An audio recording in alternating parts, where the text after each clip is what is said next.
नमस्कार, मैं हूं अभिषेक त्यागी।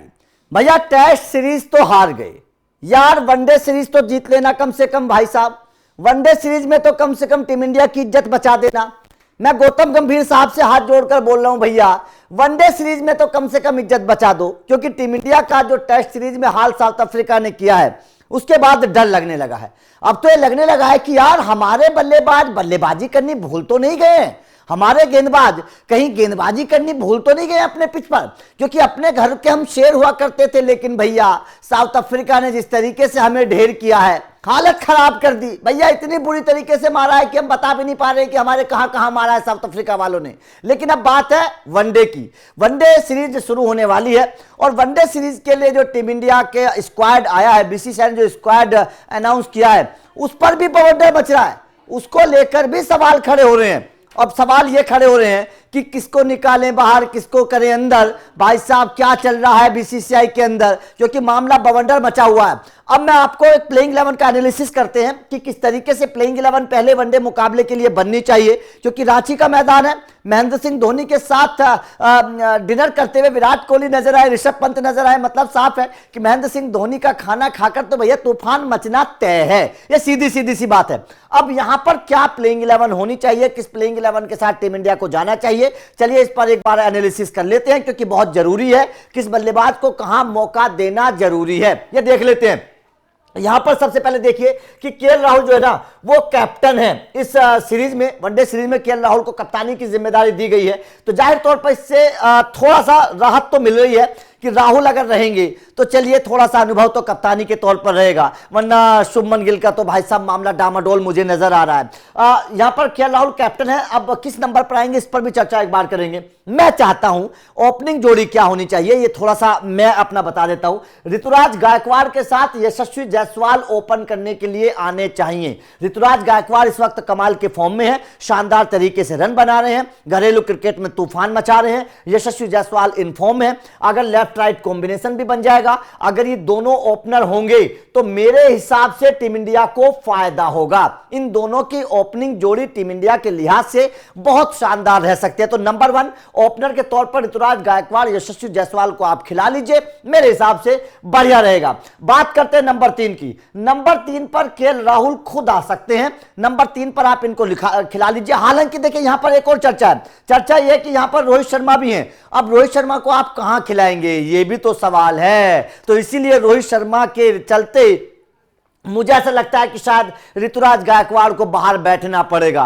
क्योंकि यहां पर ओपनर के तौर पर आपके रोहित शर्मा भी हैं और रोहित शर्मा को टीम इंडिया बाहर बैठाएगी नहीं। कई सारे रिकॉर्ड्स भी रोहित शर्मा के सामने खड़े हैं, तो मेरे हिसाब से रोहित शर्मा आएंगे यशस्वी जायसवाल के साथ। हालांकि ओपनिंग जोड़ी ये भी अच्छी थी, लेकिन क्योंकि रोहित शर्मा है तो ये एक कॉम्बिनेशन बनता हुआ नजर आएगा। रोहित शर्मा यशस्वी जायसवाल का लेफ्ट राइट कॉम्बिनेशन ये बनता हुआ नजर आएगा। नंबर 3 पर केएल राहुल शायद खेलते हुए नजर आएंगे। नंबर 4 पर विराट कोहली, पता नहीं मुझे ऐसा लगता है कि शायद नंबर 4 पर ही विराट कोहली को खिलाएंगे, नंबर 3 पर विराट कोहली को खिला सकते हैं, तो नंबर 4 पर आपके केएल राहुल आ सकते हैं। ऐसा भी एक कॉम्बिनेशन बन सकता है। मतलब टॉप 4 ये फिक्स है मेरे हिसाब से। रोहित शर्मा, यशस्वी जायसवाल, विराट कोहली और केएल राहुल, ये टॉप 4 फिक्स है। इससे नीचे लेकिन बवंडर मचना शुरू हुआ है, इससे नीचे सवाल खड़े होने शुरू हुए कि आखिर किनको मौका दिया जाए। कुछ लोगों का कहना है कि ऋतुराज गायकवाड़ को आपको खिलाना चाहिए।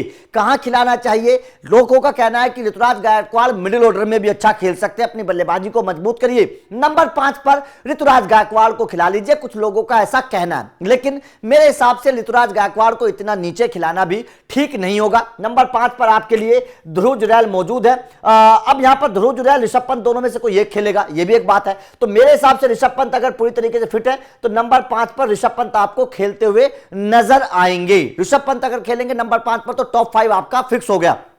और ये टॉप 5 मेरे हिसाब से ठीक ठाक भी है। इस टॉप 5 पर कोई सवाल भी नहीं है, सारे के सारे खिलाड़ी अच्छे हैं। रोहित शर्मा, यशस्वी जायसवाल, केएल राहुल, विराट कोहली और ऋषभ पंत, ये सारे के सारे खिलाड़ी बहुत अच्छे हैं। यहां पर जगह वैसे अगर चाहें, देखिए पता नहीं कितने लोग मेरी इस बात से सहमत होंगे, लेकिन यहां पर अगर टीम इंडिया चाहे तो ऋतुराज गायकवाड़ को नंबर 5 और नंबर 6 पर ऋषभ पंत को जगह दे सकती है। नंबर 6 पर ऋषभ पंत आ जाएंगे और उसके बाद में 6 के बाद जो 5 खिलाड़ी होंगे उनको आप गेंदबाजी के तौर पर इस्तेमाल कर लीजिए। 5 गेंदबाज आपके लिए बहुत बहुत है। तो अगर टीम इंडिया चाहे अपनी बल्लेबाजी को अगर मजबूत करना चाहे तो टीम इंडिया ऋतुराज गायकवाड़ जैसे इनफॉर्म खिलाड़ी को मौका दे सकती है, अगर टीम इंडिया के सेलेक्टर्स चाहें। लेकिन ऋषभ पंत नंबर 5 पर शायद आएंगे, ऋतुराज गायकवाड़ को मौका नहीं दिया जाएगा, मुझे ऐसा लगता है। अब यहां पर देखिए उसके बाद में अब नीचे चलते हैं। नंबर 5 आपका फिक्स हो गया।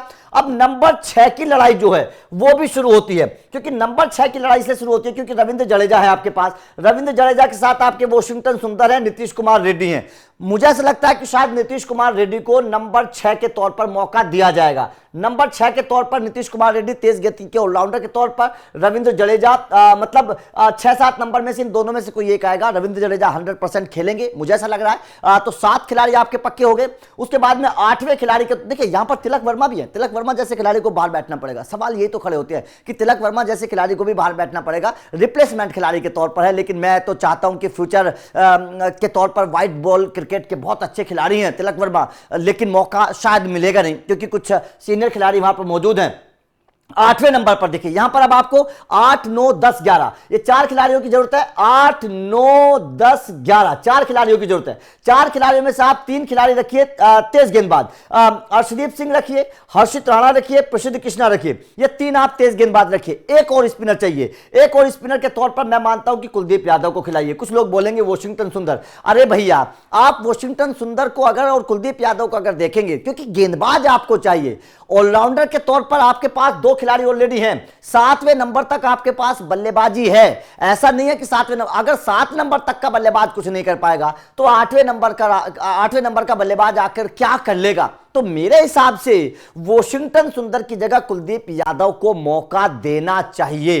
कुलदीप यादव को मौका मिलेगा तो शायद टीम इंडिया के लिए बेहतर होगा। और 3 तेज गेंदबाज आपके पास हो गए, अर्शदीप सिंह, हर्षित राणा, प्रसिद्ध कृष्णा, नीतीश कुमार रेड्डी, ये आपके पास तेज गेंदबाजी के विकल्प हैं। स्पिनर्स के विकल्प भी आपके पास हो गए, रविंद्र जडेजा और कुलदीप यादव, ये 2 आपके पास स्पिनर्स के विकल्प हो गए। तो मेरे हिसाब से 4 और 2 6 गेंदबाजी के विकल्प आपके पास हो जाएंगे। शायद टीम इंडिया के लिए ये बेहतर मौका होगा साउथ अफ्रीका को हराने का, और शायद टीम इंडिया की ये प्लेइंग 11 एक बेहतर प्लेइंग 11 मुझे ऐसा लग रहा है कि नजर आ रही है। तो आपका टीम इंडिया की प्लेइंग 11 को लेकर क्या कहना है आपके हिसाब से टीम इंडिया में? क्योंकि यहां पर सवाल ऋतुराज गायकवाड़ और तिलक वर्मा दोनों को लेकर है, लेकिन मुझे ऐसा लगता है कि शायद उनको मौका मिल नहीं पाएगा क्योंकि रोहित शर्मा वहां पर मौजूद हैं, विराट कोहली वहां पर मौजूद हैं। दोनों का खिलाना बेहद जरूरी है, दोनों को आप बाहर रख नहीं सकते। तो ऐसे में इन दोनों को मौका दिया जाएगा तो शायद तिलक वर्मा और ऋतुराज गायकवाड़ को मौका नहीं दिया जाएगा। लेकिन जो सवाल सबसे बड़ा है वो सवाल है कुलदीप यादव और वॉशिंगटन सुंदर में से कौन खेलेगा। मेरे हिसाब से कुलदीप यादव एक बेहतर ऑप्शन मुझे नजर आ रहे हैं। आपका क्या मानना है कमेंट करके अपनी प्लेइंग 11 कमेंट बॉक्स में बताइएगा। और आप ओपनर के तौर पर किसे देखना चाहते हैं कमेंट करके ये भी बताइएगा। और क्या आपको लगता है कि केएल राहुल की कप्तानी में टीम इंडिया वनडे सीरीज जीत पाएगी, ये भी बताइएगा। बाकी वीडियो लगातार आपको मिलती रहेंगी तो चैनल को सब्सक्राइब करके बेल आइकन को प्रेस कर देना। Thank you very much.